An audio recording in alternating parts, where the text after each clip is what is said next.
What's up guys? Nandito ako sa likuran ng bahay namin. Nagkakape ako.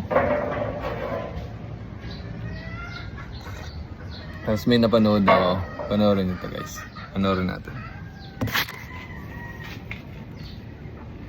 At sa tingin niyo po anong nagawa ni Presidente? Ay marami po. Mula sa tatay, mula hanggang sa anak.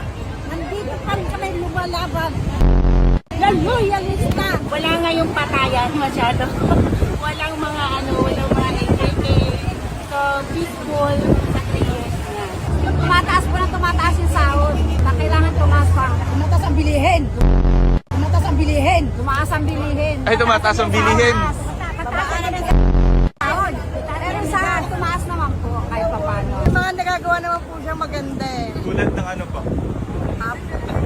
Na mga sumasaklolo po sa mga nabahaan. Mahigit 5,500 flood control project ang natapos na at marami pang iba ang kasalukuyang ginagawa sa buong bansa. Yun lang po. Ano ang pinaka gusto niyong nagawa ng Presidente? Kasi po mababa bigas.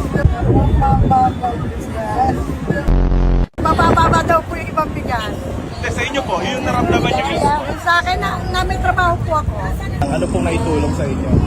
Mababa po yung bigas. May 20. May 20 na doon. 20, tapos may 30. Hindi ko gaya dati. 60. Yung 20 pesos na bigas, per kilo na bigas. Kailan po kaya yun i-expect natin na marirealize? May ano po ba tayo? I don't know. We'll see. We'll see. Kasi Sinungaling na!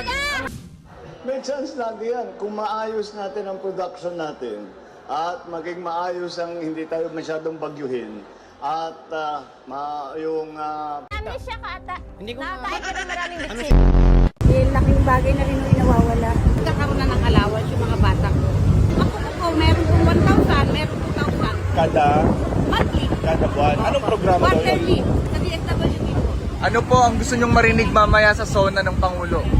Namin narinig na ibibigay na sa amin ng aming Pangulo nung aming hihintay na bahala na siya. Ano yung hinihintay? Nagbibigay? House and lot! House and lot? Meron bang ganon?